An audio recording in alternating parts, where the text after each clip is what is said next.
Actually, as we already know, for a couple of months we are proceeding with this Sutta teaching session as a discussion, particularly based on our practice. So if any of you have any question related to your practice, so you are welcome to ask those questions. Then we can try to explain or give some idea, some kind of explanation. On the other hand, if you have any question related to the suttas which I have particularly covered, that also probably we can discuss, but there could be certain limitations because certain suttas need certain references, so I might need some time, but anyway that is also possible to some extent. So now I like to open the session, so please raise your hand, or if you want you can even put the question to the chat. That's also another option. So now we can ask the participants to put their questions.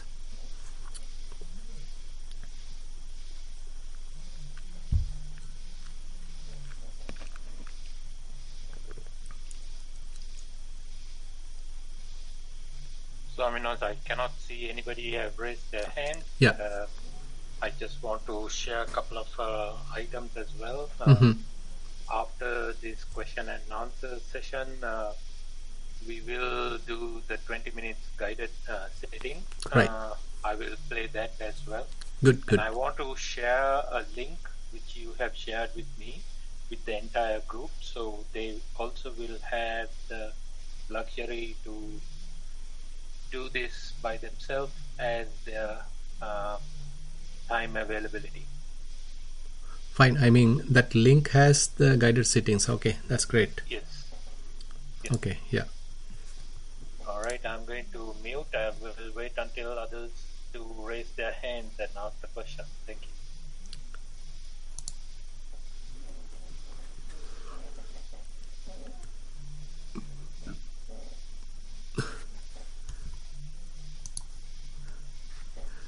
Yeah. I think Yasalal is ready. Please go ahead. Thank you, Bhante. Yeah. Thank you, Keshan. But they actually,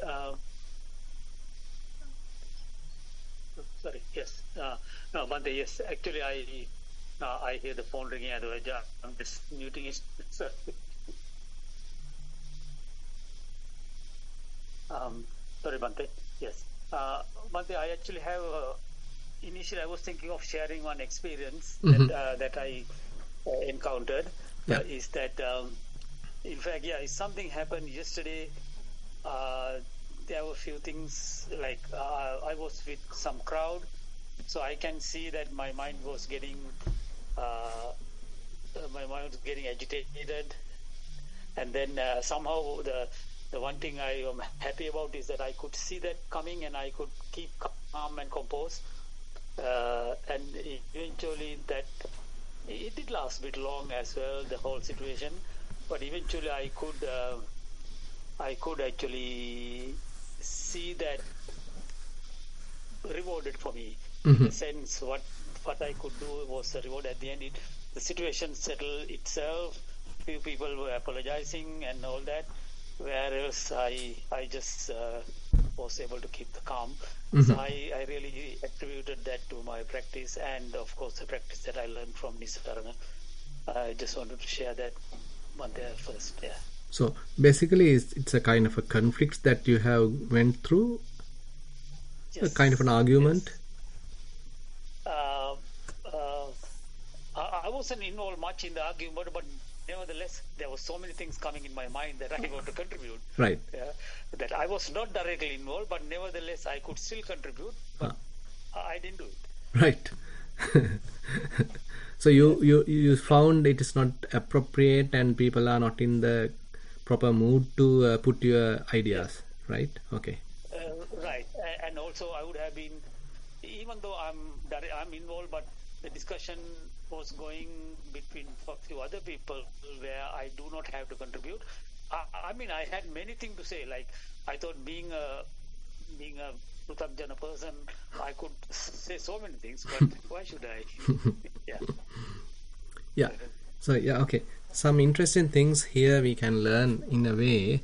So one thing is, so we always have some sort of a prompting, invitation, always coming to present our ideas, to speak out, and maybe even interrupt and put across our views. So these are some instincts sometimes happening within us. But as we develop the practice, so we can see this instinctual or this volitional urgencies that we are basically experiencing. So actually for that we need to have some kind of a very good mindfulness. So once it is there, so this urgency, this need that I need to speak, I need to interrupt, I need to speak out. So this need, this urgency, this initiation happening in the mind, we can recognize, and at that moment actually we can apply break in case if we are mindful and we see the situation is not appropriate. Because in certain suttas Buddha encouraged that even the truth, there is an appropriate time to tell. It is not that every time the truth, even the truth to be mentioned.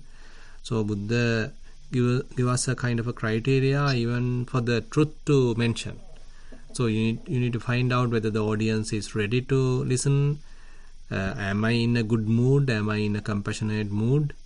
So what purpose I am going to tell this? Is it to kind of show off, or is it in a more compassionate way that I am just delivering my idea? So is it the right time? So likewise certain other factors are there. Buddha encouraged to inquire before we even talk the truth. Therefore we can of course understand the falsehood. So we are not allowed to tell anything false because it is it's a lie. So even therefore the truth, we have to be a little careful when we are telling the truth. And on the other hand, when we are telling the truth, so is there any bias in my mind? Even is there any kind of accusative type of tone in my voice? So likewise, these kind of very subtle components we can figure out if we are capable. Because sometimes we can say a truth targeting a particular person, accusing someone, so that is also not appropriate. So we have to be very diplomatic. We have to be very diplomatic even when we are telling the truth, particularly within a crowd, within a group, within a team, because we are sometimes working as a team and we need to maintain the goodwill of the team. And therefore there are several things as human beings we have to particularly maintain using our words. So what you have mentioned is quite correct. So would you like to comment on any of these? Yes, Bhante. Actually, you mentioned exactly the thing that somehow I could not mention is that at that time I was agitated. So if I have to say something, even though it is the truth, that would have come as accusation or not sincerely correct. Yeah. I think that's what yes, that's what I noticed and kept quiet in that sense. Yeah. So that's why, I mean, if we have already lost our temperament, better be quiet, because things can further aggravate if we put our ideas. Now things are already little hot, and if we put our own ideas and while we too are kind of in a tense situation, or we too are a little agitated, then things will be further aggravated. So therefore, I mean, particularly this talking aspect is a very, very important thing. We have to be very careful, because when we have talked something, we can't take it back. So someone else might have heard from that, and so it may be deeply rooted in his or her heart. So we can't withdraw it back. So that we can apologize, but still certain kind of hurtful feelings maybe still remain in someone's mind. So that's why it's quite easy to tell something and just blackguard the person, but that's not the appropriate way Buddha is encouraging. Because I know there are many people who are just talking and they are just putting their ideas immediately and they are kind of doing that. But we need to be careful because people are very sensitive, and if we are putting our own ideas in a irresponsible, careless manner, there may be people who get hurt, and they might not show that, but still internally they might have that actually.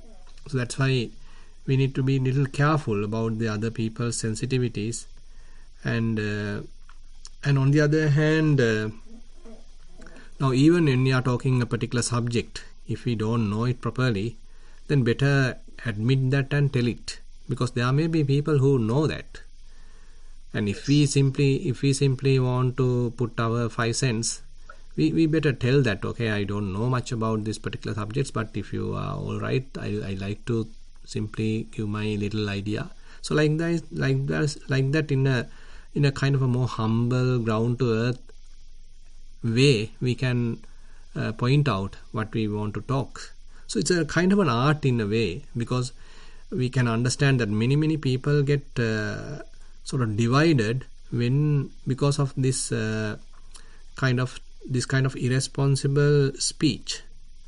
We are not that careful about how we are talking, and that's a very important thing, because through our body, of course, most of us are very restrained.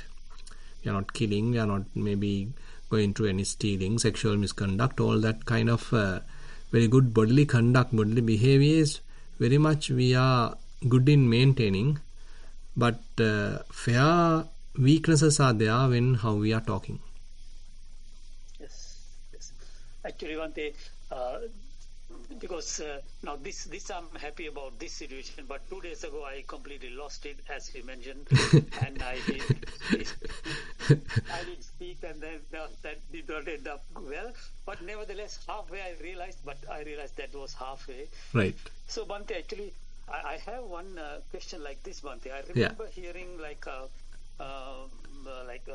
Lokaswami Mahanse also in some of the Banas, some of the sermons. Talks. Yeah. Even you mentioned some of the Dhamma talks, Bhante, the idea, because there's a situation, let's say if it is anger, there's a time where we are still not aware, but the anger is brewing inside, and then the time that we become aware.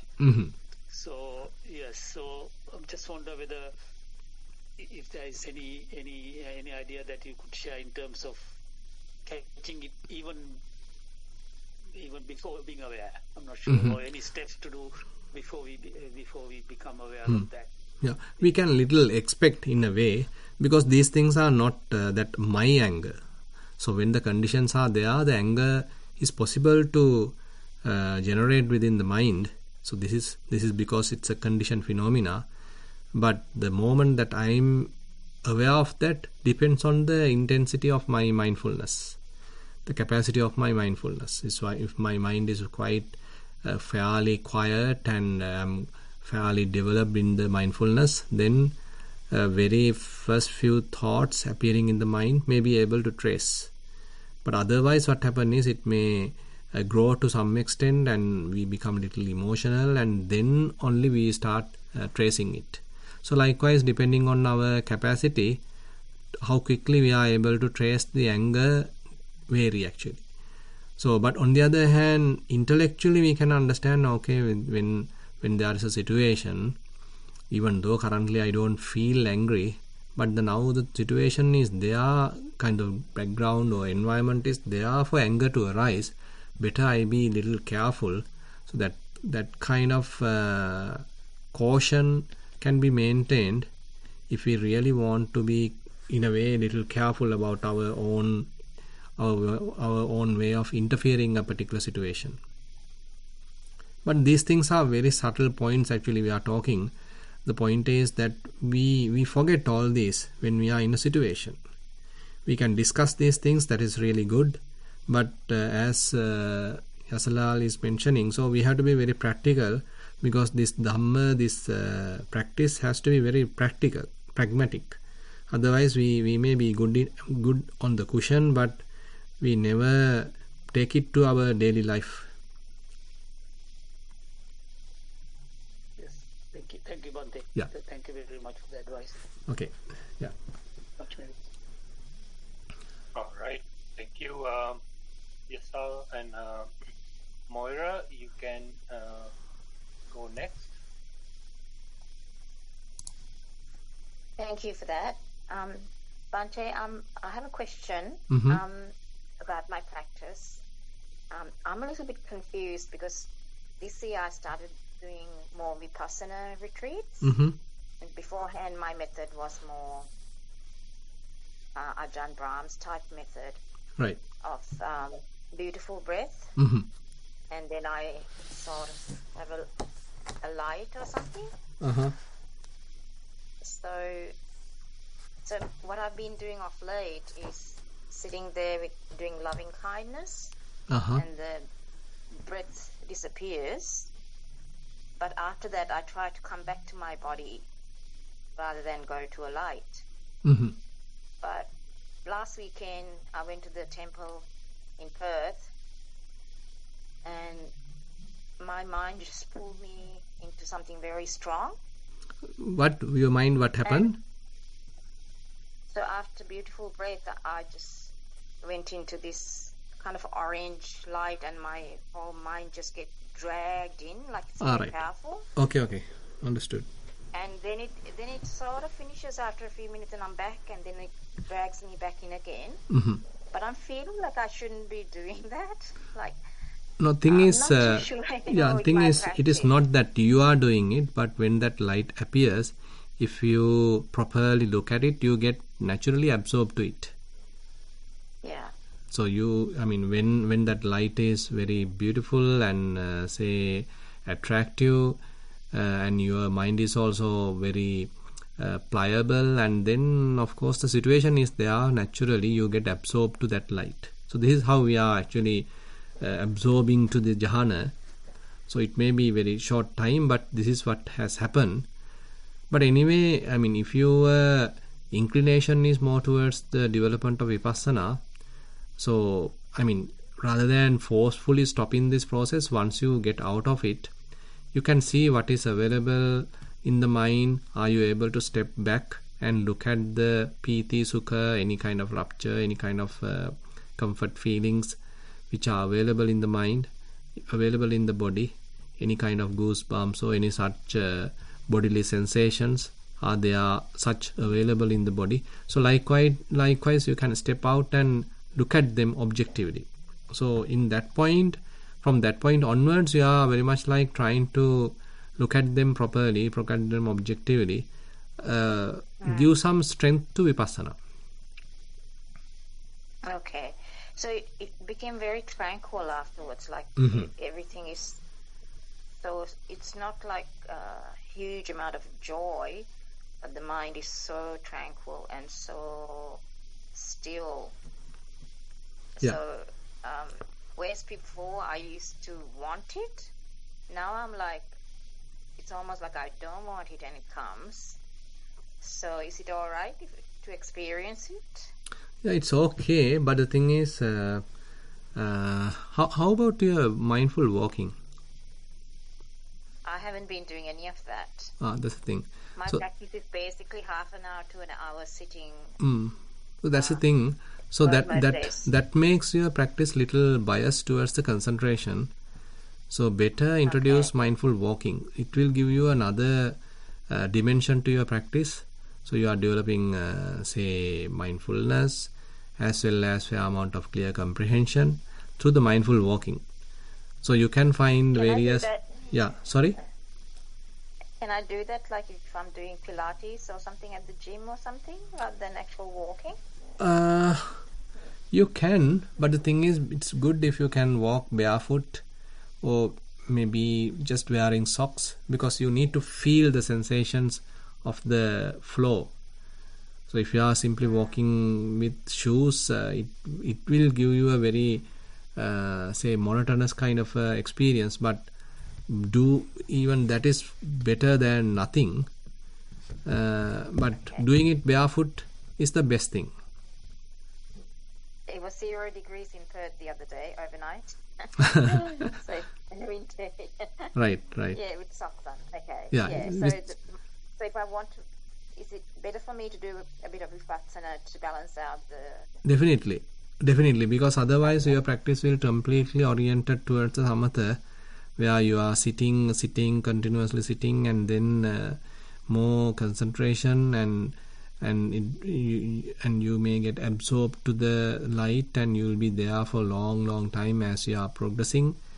Certain advantages are there, but no harm in introducing a little bit of wisdom to your practice, so that give another perspective to your practice actually.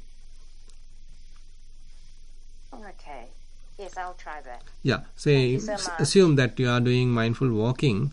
So you need to do it with open eyes and walk in a natural pace.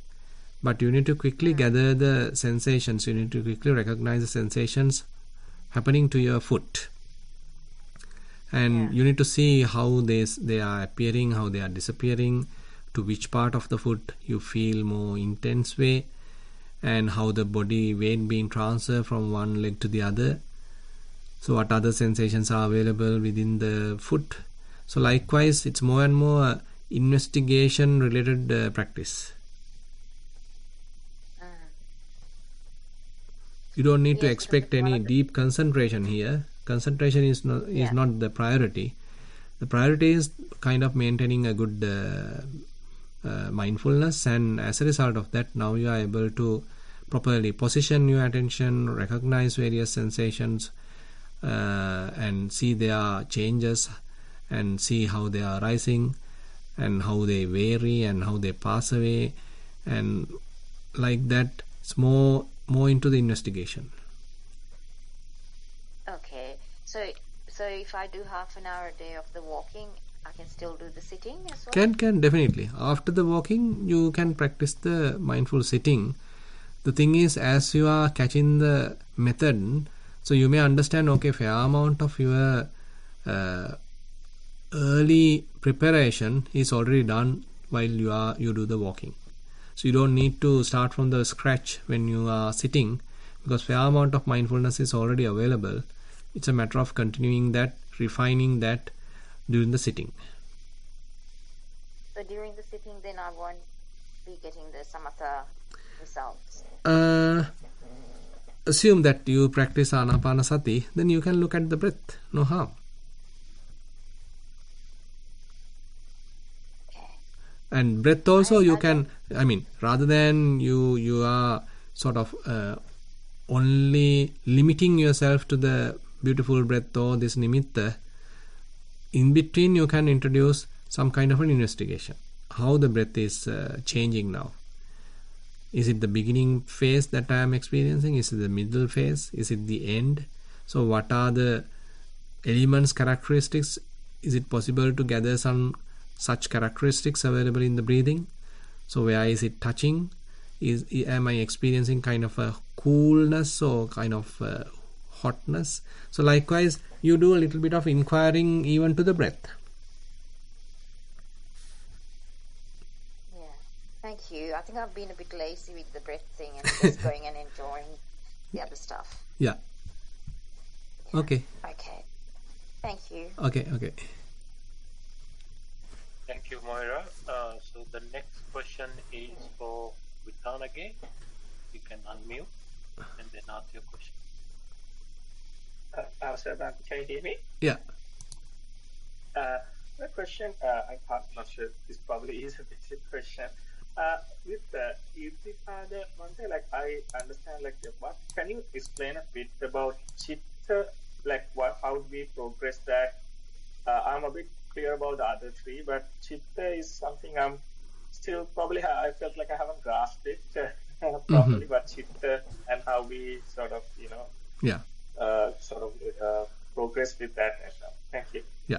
Yeah. Chanda, Chitta, Viriya, Vimansa. So these are the four Iddhipadas. Sometimes we translate it as spiritual kind of powers. So in the chitta part, typically what is meant is very much like the determination. So you have certain determination, okay, I am going to do it, and you firmly root that in the mind. So you are again and again take it up to the mind, and as you are again and again remembering that, reminding that to the mind, so it becomes more properly planted in the mind, and it becomes a kind of a determination, and then you are following that. So you are not allowing the mind to say swing to some other areas or to withdraw from your determination. Rather, again and again you are affirming that, confirming that, okay, this is what I want to do. Like, say for example, a young child being motivated or rooted.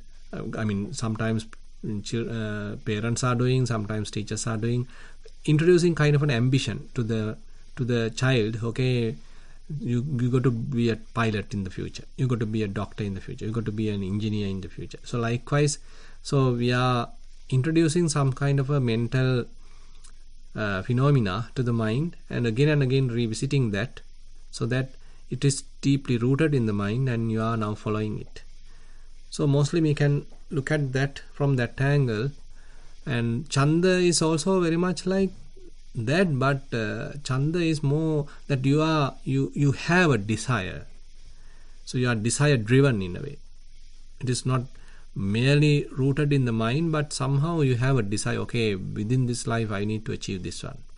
Okay, this month I am more dedicated towards the practice. So likewise, that's also has certain feeling of the determination, but you are more. It's a desire like. Now here, it's you are confirming, you are affirming. Okay, this is what I am doing. This is what I want to do. Something like that.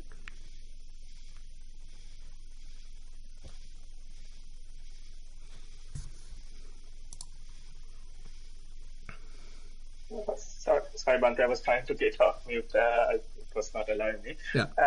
Thank you for the explanation, Bhante.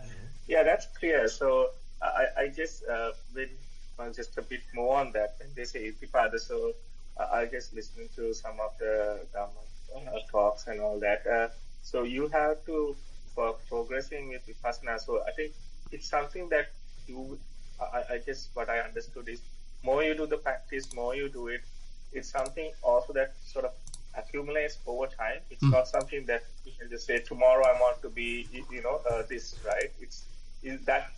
That's the way, right? But like, it's more or less that it grow with time, right? Well, all of them. Yeah, definitely. I was told that, yeah. Definitely, yeah. Because, this Iddhipada has all these, they are not kind of singled out qualities. Now, say for example, when Iddhipada is introduced by the Buddha, so say Chanda, the desire, is introduced like this. Chanda samadhi padhana sankhara samannagatang Iddhipadam bhaveti. It is not just Chanda Iddhipadam bhaveti, rather Chanda samadhi padhana sankhara samannagatang Iddhipadam bhaveti. So that means certain other qualities are also embedded in the mind. So it has certain concentration. So your mind has that, while the desire is there, the mind has certain samadhi, certain kind of a focus is there in the mind. And padhana represents the virya. The effort is also included into the thing. And sankhara samannagatan. So you are willfully doing it. Volitionally you are doing it. It is not that naturally it is happening. Rather you are introducing certain volitional direction to the mind. So now you are giving, okay, now I got to do this. I am going to do like this. So, but the desire is the one driving, by the way. Virya samadhi padhana sankhara samannagatang Iddhipadam bhavati. Now the virya is the more driving force here. Chitta samadhi padhana sankhara samannagatang Iddhipadam bhavati. So the chitta, the determination, would be the driving force. Vimansa samadhi padhana sankhara samannagatang. Now that is the inquiring, more wisdom, investigation would be the driving force. Because in one way we can say people are different and they have different attitudes. One person may be desire driven, another may be effort driven, another may be determination driven, another may be investigation or wisdom driven. But on the other hand, the same person can have the same or different these qualities at different times. That's also possible. Yeah, I understood, Bhante. I think like last time I asked, I think more I'm sort of more into investigating because I like to explore and see things myself. Yeah. But I understand what you say, because sometimes it's more like I guess realized, like when I feel like that I haven't done like a bhavana or whatever, or like meditation or sakman, I feel like I should do it. It's not because I am investigating anything. It's something that comes within, right? This is the time to do it. One more question, if I may, is so when I do the practice, like when I sit down or do Vidarsana Bhavana, I normally do that in what's called when I sit down and do walking. What I notice is sometimes when I listen to Bhavana, like mostly in recent times I've been listening to Sutta teachings by you, like long time ago, like 2 or 5 years ago. And what I notice is when I listen to Bhavana, like Sutta teachings, I go into like a very relaxed state of mind. I listen with not just listening. I did what you call if you go into the state and listen rather than just listening. So that I noticed there's a difference as well, and I get a bit very quickly. I go into a more what do you call? I don't know. It's how to say that. It's a more relaxed state of mind, and it feels very light with the body. Is it just out of curiosity? Is that like a difference? Because sometimes when I sit down and do meditate, it takes a bit. Like I concentrate and I go. It takes a bit of time, like few minutes or 3-4 minutes. Yeah. But with Vana Sutta teachings, I just like it really happens. Like it is very light, and then I feel like I almost had like a meditation. But I listen and finish it. So just wanted to understand a bit more. Yeah. So it depends on the content of the maybe the content of what you are listening also. And on the other hand, your interest towards that particular content, and on the other hand, how relaxed mood that you are listening to it. Because the interesting thing is now when the sound is coming, so our attention is somewhat kind of extrovert, and it can make the mind open rather than narrowly focused onto one thing. I mean, if the particular sound is coming from a particular very sharp place, then we may be focusing our attention. That may be true. But sometimes the sound may be coming from surrounding, and we may be wide open our attention. So the mind as a result of that, mind also become wide open. So this is actually a good sign to our meditation. Because at the beginning we may be focusing our attention onto a particular phenomena, but in the long run it can convert to a quite wide open attitude.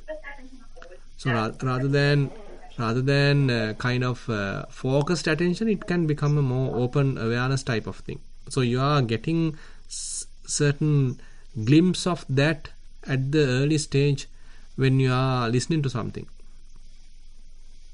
Okay, Bhante. Understood, Bhante. Awesome, Thero. Okay.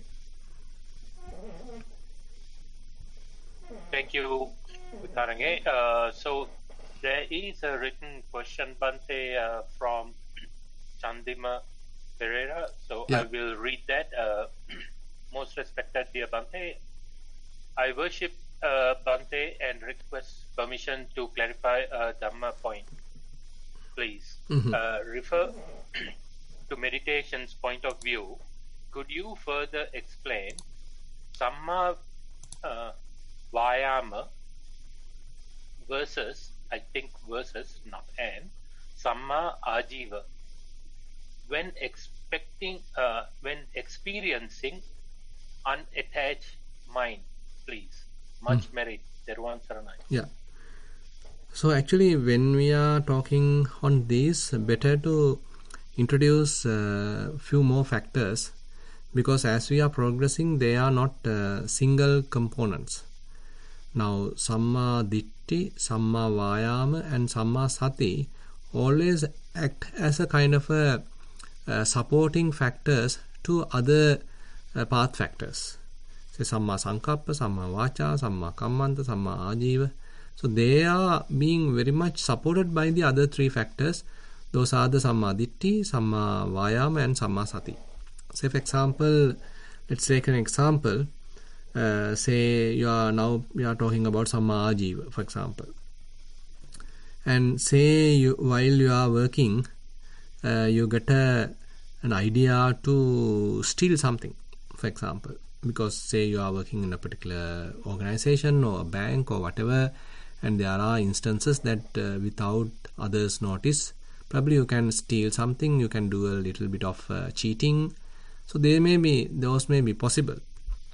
But when the opportunity is even there, so your Samma Ditti always give you a kind of a guidance, okay, this is a bad action. So that's a kind of a knowledge, okay, what is good, what is wrong. So this is a kind of a knowledge, kind of an understanding you are having, okay, this is something correct, this is something wrong. Now, as a result of that understanding, now you figure out, okay, this is something wrong, mind is suggesting to do. Okay, now you understood that. But you can't get that unless you have the mindfulness. So when mindfulness is present, then only you are able to trace that thought. So otherwise you simply miss that tracing, simply you become a victim of that thought. But when the mindfulness is present, Samma Sati is present, it will quickly tell you, okay, there is a thought. This thought is maybe a kind of a negative or unwholesome thought. So you do the comparison based on your understanding, that is the Samma Ditti. But tracing part, quickly triggering out, happens because of the Samma Sati. And the beautiful thing is, now you have the Samma Vayama, where you have to avoid the bad thought or you need to abandon that wrong thought, unwholesome thought, but you need to establish back in the correct wholesome side. So that requires the effort, Samma Vayama. So therefore, that Samma Vayama will help you to stop the ongoing thinking, wrong thinking, unwholesome way of thinking, and regain back into the wholesome side. Okay, I am not going to do this bad thing. Okay, I am going to continue my proper moral standard, moral code. Now you are back in the proper line. So likewise, Samma Ajiva, we know that Buddha only recommended certain proper kind of righteous way of living to earn to earn whatever the money or whatever the wages that we are drawing. So he didn't recommend killing, stealing, and kind of using the trade for the weapons, poison, drugs, etc., etc. So we know that this is what Buddha didn't approve, but we know, okay, these are the ones which are good. Okay, maybe agriculture, maybe helping someone, looking after someone, maybe teaching, maybe say doing some healthcare type of thing. So many say we can think of what are the approved or more wholesome kind of activities, and we can see whether I am doing that, or is my mind suggesting anything wrong as a way of living, and that has to be properly scrutinized through the help of Samma Ditti, Samma Sati and Samma Vayama.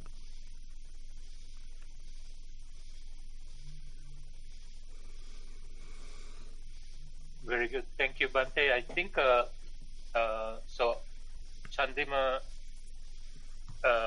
is what he has said, that he is in a bus and he won't be able to sort of ask the question. And with your explanation just now, I wanted to just elaborate a bit more, go into a bit more details. You said with the Samma Ajiva, which is the right way of livelihood, I guess. Mm-hmm. And, Yeah. which is finding the right type of work. Mm-hmm. So what you mentioned about the healthcare. Mm-hmm. So I used to work in the healthcare domain for a while, and of course I work with the systems. Yeah. But knowing how much they scrutinize the poor, and then try to healthcare is fantastic. How you sort of integrate system, basically getting the information and delivered to patients and for their care. With that is a good thing, but when you sort of go into the business side and learn what they do, and then you feel even more kind of this is not the reason why I came. I want to do something else. How would you reconcile that? And I, of course, left the company because I realized they are wrongdoing. But anyway. Yeah, that's the thing. So our inner conscience start talking to us. So at first we want a job and we may be doing it, but later we recognize, okay, this is what's going on. This is not really suitable. They are kind of doing some cheating, or as you said, maybe misusing whatever the thing. So am I kind of promoting it? Am I supporting it? Is my way of work really harmful to someone? So likewise, as you are continuing the path, probably your mind start kind of, if it is something wrong, it start complaining. Now we need to understand that. Okay, at first I didn't know that much, but now yes, I can understand, okay, something is wrong here. I better avoid it. So likewise, so this mindful inner conscience is something that we have to be sometimes listened to. We can simply ignore that and continue to work if we are simply thinking about our remuneration. But as good practitioners, probably we can ask, is it really worth doing it? Is it really just or righteous to do it? So if that question is not properly answered, if the answer is negative and your mind is keep on complaining, then we better listen to it. Because there are people who actually have said very beautifully. Now when I am, now say for example, recently one person from New Jersey, actually he gave me a ride from Bhavana Society to some other place, and while he was traveling, he has given me a very beautiful explanation. And he said, I got really good opportunities. Actually, he is working on in a bank, and he mentioned, I have many opportunities that to cheat or earn in an unrighteous way, but I had an idea that even though I earn something like that, my children will never get the kind of a benefit from that unrighteous money. So this is a kind of a very ethical kind of a concept. So he not only thought about himself, but he thought even his children. So why should I give this burden to my children? So why should I take kind of this to the children, in the sense that ultimately they are the ones going to pay it, because I have used money which is unrighteously earned. Because people are very sensitive when we are practicing, when they are quite honest, and they get this kind of an idea.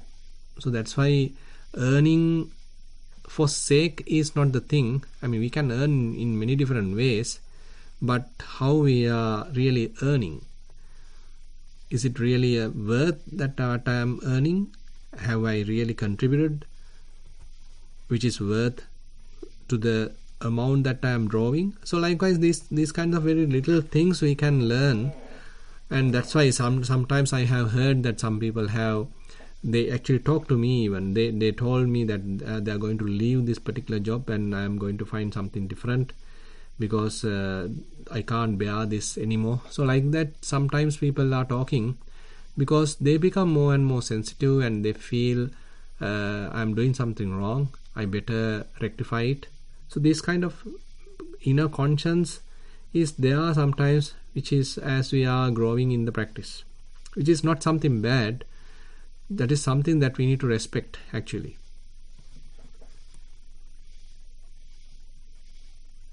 Yes, thank you, Bhante. And there is another clarification from Chaminda itself.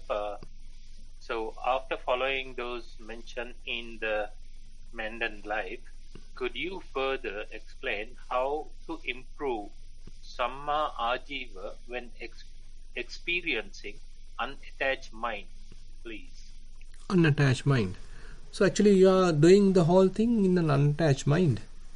So I mean, while being in the unattached mind, there is no any prohibition in wise reflection. So you can consider, you can scrutinize, you can compare, you can weigh different situations. All these things are possible while you are in the unattached mind. So unattached mind is not a passive mind. Rather, you can quite actively, intellectually, you can weigh a particular situation, you can compare a particular situation, you can be quite mindfully take the proper decision. All these things are there in the practice. So it may involve a little bit of thinking if necessary, but you can quickly come back to the silence if necessary. So the advantage of unattached mind is that. So in this kind of a situation, there may be a situation where the mind starts keep on thinking, keep on complaining, keep on ruminating. So that has to be stopped basically. Now say when something has happened, so our mind again and again take the same subject several times. So rumination happens. But when you are quite capable to abide by the unattached mind, you should be able to abandon that and come to the inner silence. So while being in the unattached mind, it is not that we are completely avoiding any kind of proper intellectual analysis or any kind of comparisons. Those things are all possible, but when necessary, you can calm down the mind, you can quieten the mind.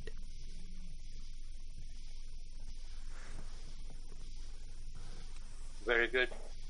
Thank you, Bhante. And another point I like to add, a very interesting point actually. The other interesting point is then now only we have the advantage of using our intuition as well as the intellect, as well as the rational thinking. Typically we only use the rational thinking. Now because nowadays we are promoting critical thinking, too much thinking, overthinking, all these things are there. So we are good thinkers nowadays. We are more into thinking. Only the rational thinking is available nowadays. But with practice, we get the access to our intuition as well. Now you have the chance of both. So the intuition is also there, rational thinking is also there. So you can get a kind of a balanced answer using both now. You have the advantage of having both skills. That is very true. Thank you so much, Bhante. And I don't... Vitanagi raised hand again. Yeah. So let me get him... asked to unmute. Yeah.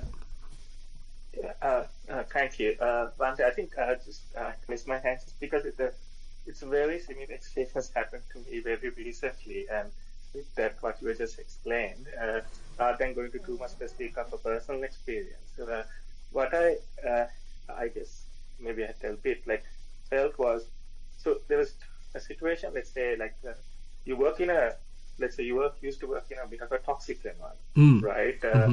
And what happened was, let's say at that time, maybe I'll relate. Because I was practicing, I was practicing the Dhamma, and I was practicing meditation and all, listening to Bhante's teachings and even a few other teachings as well from Lokaswami Hanse. So what I at one point you say is, okay, whatever toxicity is, you can still go in and do your meditate, or you don't engage, and you sort of stay away and you look at your own feelings and you look at that. But at one point, I guess you realize that maybe it's not the best environment to stay. It's something that you should be looking for another place of work or anything, because there's no one place to work in life, right? Mm-hmm. So I guess there's a question there for me, like which I find in my case, like I was lucky to move on. Was that you have these two choices in these sort of situations. One is in certain places where you cannot, like it's not like something that you can walk away from a discussion, right? And you say, I don't want to engage in this discussion, I might just walk away or stay silent. But something like things that you work or something, it's not something you can really walk away from, right? It's something that you have to do day in, day out, because that's your living. Mm-hmm. So I guess what my question more or less is, in this, with my experience, what I read is, initially you can try to stay in there and do your teachings, you can go to your practice and not engage in this toxicity or whatever that's there, and you say, okay, I'm going to move away and stay. But this still impact you, because I guess as a person, it does impact you, especially when it's very personal sometimes. So I guess then the second choice is to move away, right? You find another place or do that. Exactly. So it's sometimes a dilemma. That's my thing. So maybe a bit of an explanation there. How, like from Dhamma, what's the teachings there? How's that? Yeah. So at the beginning, as you said, it's a kind of a dilemma where mind started complaining, because now only you figure out, okay, there is something going wrong. Till that you were thinking everything's happening smoothly, but now one day you understood, okay, something is going wrong, I better take an action. But immediately you can't find a solution, because you can't quickly find another job maybe. So you need to give a little bit of buffer time, but you need to leave this situation. Okay, I have decided. Okay, now you take the decision. Okay, I am going to leave the job. I am going to find a different thing. But till you find a new thing, you need to somehow survive. So if you already have the reserves, probably you can quickly quit the job. That's one option. But the other hand, assume that you have someone to look after and all these the liabilities are there, then you have to continue for a while. But now you are working on that. Now you are searching some other opportunities. What are the things available? So once such opportunities available, now you quickly go out. So likewise, it's a kind of a situation that we may be facing. We may not get an immediate solution, but with time, probably we will get the proper solution. And the other thing is, sometimes we might not the same kind of remuneration, same kind of say comfort in the new job. But still, if you feel, okay, it's a really righteous one, I can do it without any harm. There is no one being affected because of my work. So I am doing a very righteous work. So that is a kind of a satisfaction internally one may be experiencing. That may be a blessing to oneself, rather than you are earning a very large salary by harming others. I feel that is not something we can approve. Yeah, and I think that's what I mean. In my case, I guess it's like what that other gentleman said, like in healthcare, so there was a few things. But I guess what I sort of noticed is, moving away from such a situation, it actually helped me a bit more into my Dhamma path as well, because then you are not battling constantly. I guess getting engaged in conversations, exactly, getting into all this. So it's sort of, I felt like, like maybe with even a bit of a less salary or whatever, it doesn't matter, because the output from a positive outlook, you get a better result. That's exactly what, at least temporarily, I've been experiencing. Yeah, it's a good thing. Yeah, but I guess somebody could have viewed that as saying, because in the discussion, that you're running away from a problem. Like, so sometimes people put a spin on it. Are you running away from a problem? It's a hard one to answer. Like, did you run away or did you do something correct for you? That's a bit difficult. Yeah. Now, assume that if something wrong is happening, you have to abandon that It's not something running away, but you take an action. You take an action because it is something wrong, that I was doing something wrong. So why should I stop it? Why shouldn't I stop it? I need to stop it. It's not something we run away, but rather we abandon it. Yes, so I think that's very clear. So it's good that it seems like I did the right. Thank you, man. Okay. Yeah.